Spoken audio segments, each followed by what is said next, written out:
उषा। इसके कवि जो हैं वो है शमशेर बहादुर सिंह। शमशेर बहादुर सिंह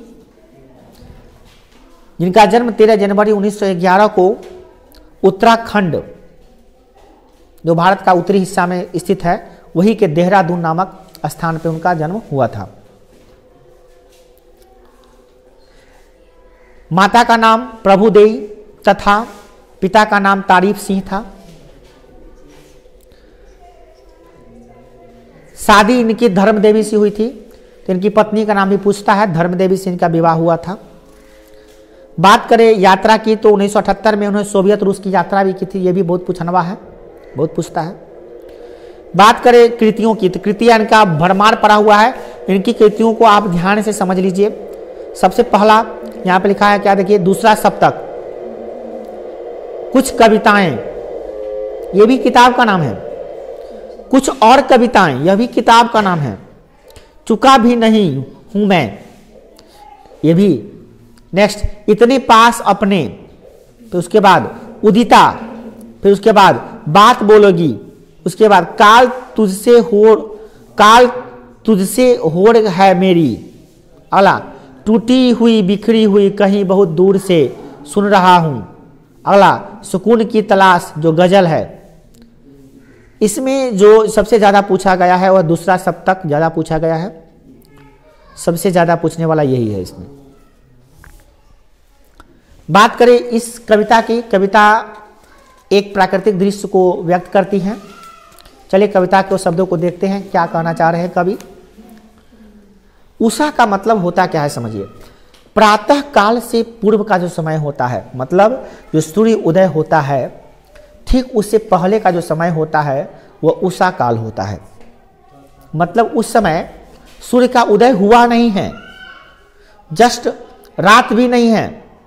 हम लोग कहते हैं भोरवा, कहते हैं उसको। भोरवा में मतलब जो समय कहते हैं वो उषा काल होता है। उस समय सूर्य का उदय होने को है मगर हुआ नहीं है। एक जादू सा होता है, इसको महसूस करने के लिए सुबह उठना पड़ेगा और किसी शांत वातावरण जगह पे जाना पड़ेगा, तभी इस चीज को फील कर सकते हैं। सुनिए कविता में क्या कह रहे हैं कवि। प्रातः नभ था बहुत नीला शंख जैसा, भोर का नभ राख से लिपि चौका, अभी गीली पड़ा है। ध्यान दीजिएगा, प्रातः का नभ का तुलना कवि करते हैं कि नीले शंख की भांति है। नीला रंग का जो शंख होता है उसी प्रकार से आसमान आपको नीला दिखाई देगा एकदम। या यूं समझ लीजिए, पहले जो होता था ना, औरतें खाना बनाती थी मिट्टी के चूल्हा पे, चूल्ही हुआ करता था बड़ा बड़ा घर में। और उस चूल्हा में सिस्टम क्या था कि खाना बनाने से पहले राख के लेप ला के उसको साफ करते थे, निपते थे, लिपते कहते थे, कहीं कहीं पर निपना कहते, कहीं पर लिपना कहते हैं। और खाना बनाने के बाद भी लिपा जाता है उसको, या निपा जाता है। तो राख से किसी चीज को निपिएगा मिट्टी को तो नीला दिखाई देगा, उसी प्रकार से आसमान का रंग दिखाई दे रहा है। कभी यहाँ पे सुबह के प्रातः काल के आसमान की तुलना दो चीजों से करते हैं। एक शंख से करते हैं, परीक्षा में पूछता है कि कवि शमशेर बहादुर सिंह उषा कविता में प्रथम वाक्य में ही किसकी तुलना किए हैं और किससे किए हैं, तो प्रश्न पूछ सकता है। तो आसमान की तुलना करते हैं, आकाश की तुलना करते हैं, किससे? शंख, नीला शंख से करते हैं। और फिर लिपी हुई चौकी से, मतलब जो चौका जो होता है उसको लिपते हैं तो वैसा लगता है।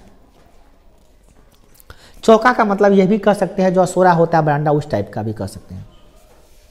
अभी गीली है उस प्रकार से।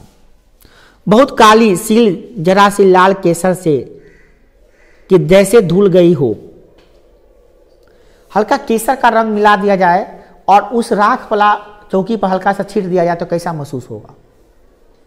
वैसा ही आसमान में जब सूरज उगता है ना तो हल्का हल्का लाल रोशनी उस जो नीले रंग है ना उस नीले रंग में मिक्स हो जाता है, थोड़ा थोड़ा लाल लाल रोशनी। मतलब आप सूरज के किरणों को उगते हुए देखिएगा ना तो पहले नीला पूरा होगा आसमान, उसमें सूरज की किरणें लाल केसर की रंग की तरह जो है ना उसमें फैलेगा।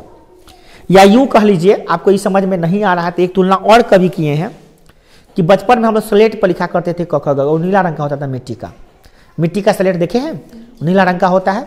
उस पर अगर लाल रंग के चौक से अगर हम लिखेंगे तो कैसा महसूस होगा? वैसा ही लगता है कि लाल नीला रंग का आसमान है और उस पर जो है ना सूरज की किरणें लाल लाल आ रही है, जैसे लाल चौक से आप लिखिएगा उस पर वैसा ही प्रतीत हो रही है। ठीक, तो ये भी तुलना कीजिएगा आप। नील जल में या किसी की गौर झिलमिल दे जैसे हिल रही हो।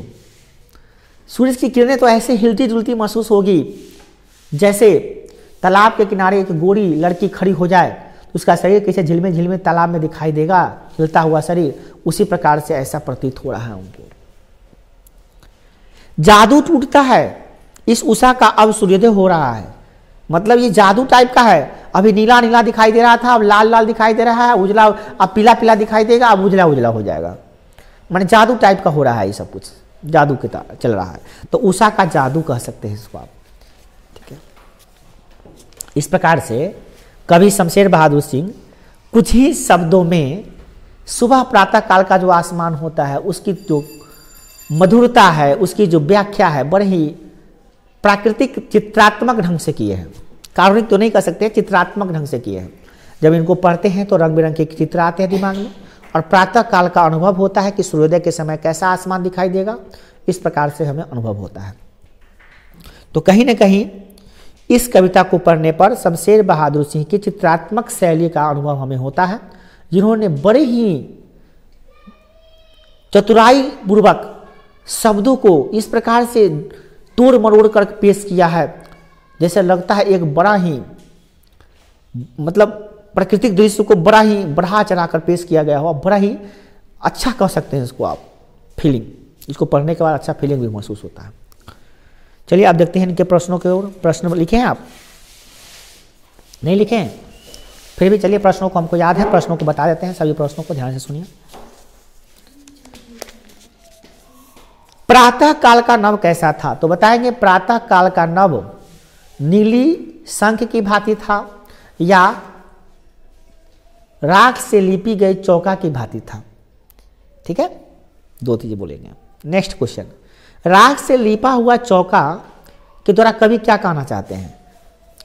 कवि शमशेर बहादुर सिंह उषा कविता में प्रातः काल की नभ की तुलना आकाश राख से लिपा हुआ चौका के माध्यम से करते हैं। उनका कहना है कि जिस प्रकार से चौका को लीप देते हैं तो उस पर कोई बच्चा धांधली नहीं कर सकता है, चल नहीं सकता है, लिपा हुआ पे चलेगा तो पैर का छाप उग जाएगा। उसी प्रकार से आसमान में इतना स्वच्छ होता है, इतना सुंदर होता है, उस पर थोड़ा भी मतलब चलेगा, धरती पे आए आसमान में कुछ भी अगर किरणें उड़ने आएगी प्रकाश की तो उस पर दिखाई साफ साफ देने लगेगा। ठीक है, नेक्स्ट क्वेश्चन है, बिंब स्पष्ट कीजिए। बहुत काली सील जरा सा लाल केसर जैसे धुल गई हो। कभी उस प्रातः काल के आसमान की जो व्याख्या है कुछ इस प्रकार से भी कर रहे हैं कि जैसे एक बालक स्लेट रखा हुआ हो और उस पर लाल केसर से उस पर लिख दिया जाए और उसको ऐसे से घस दिया जाए तो नीला नीला स्लेट होगा, उस पर लाल रंग का केसर मला होगा। उस प्रकार से लगता है कि आसमान भी वैसन के हो चुका है। अगला है, उषा का जादू कैसा है? उषा का जादू बड़ा ही मनोरम है, क्योंकि उषा होने से पहले, उषा होने से पूर्व आसमान का रंग पूरा नीला होता है और धीरे धीरे धीरे धीरे उस उषा का जादू टूटता है और सूर्य की लाल किरणें उसमें आता है, जैसे कि केसर मल गया हो वैसा प्रकार आता है। और उसके बाद धीरे धीरे वो पीला होकर उजला हो जाता है, तो एक जादू की तरह दिखता है। इसीलिए कवि क्या कहे हैं कि उषा का जादू कैसा है? तो उषा का जादू बड़ा ही मनोरम है। अगला है, लाल केसर और लाल खड़िया चाक किसके लिए प्रयोग किया गया है? तो इसका आंसर होगा लाल केसर और लाल खड़िया चाक, यानी चाक माने चौक, खल्ली, सूर्य की किरण के लिए, प्रातः काल की किरण के लिए प्रयुक्त किया गया है। किसके लिए प्रयुक्त किया गया है? प्रातः काल की किरण के लिए।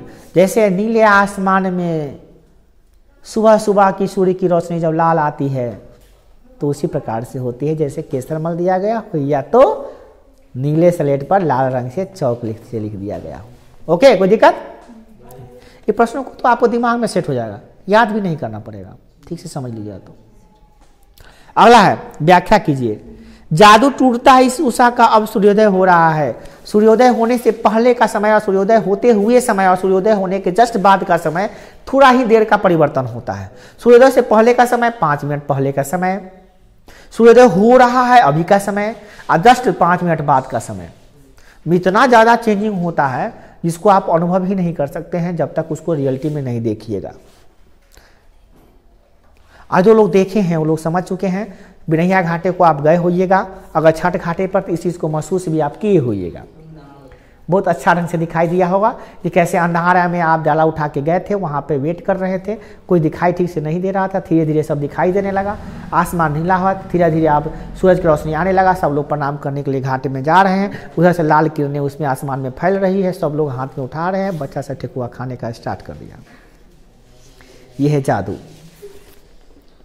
नेक्स्ट है बहुत इमन लिखिएगा नहीं, मतलब आपको समझाए हैं, ठेकुआ वाला बात नहीं लिखिएगा। अगला है बहुत काली सील जरा सी लाल केसर जैसे धुल गई हो। ऐसा महसूस हो रहा है जैसे पत्थर पर लाल केसर मल देते हैं, वैसे ही महसूस हो रहा है। प्रातःकाल का नव कवि इस प्रकार से बड़ा ही चित्रात्मक ढंग से प्राकृतिक दृश्य को व्यक्त किए हैं। बार बार उसी प्रश्नों को है, जितना लड़का ना, जितना मुर्गी ना, उतना से ज़्यादा मसले है इसमें, जितना कविता ना है उससे ज़्यादा प्रश्न है ना। लड़का को लड़का, बड़का को झुंझुंडा, सही हाल है। इतने वो कविता है, 10 को पंक्ति का, 12 को प्रश्न पूछ, 10 को प्रश्न पूछ दिया। वही चीज आपको बार बार घुमा घुमा के बताते रहिए। अगला, इस कविता में बिंब योजना पर टिप्पणी लिखिए। इस कविता में बिंब योजना ये है कि बार बार जो है ना, बार बार कहते हैं प्राकृतिक छटा को देखने को बड़ा मनोरम दृश्य है। प्रातःकाल का पहले का समय नीला है, फिर कैसे लाल हो जाता है, कैसे पीला हो जाता है, ये बताने का बड़ा ही मनोरम दृश्य है। अगला है प्रातः के नभ की तुलना नीली संख से क्यों की गई है?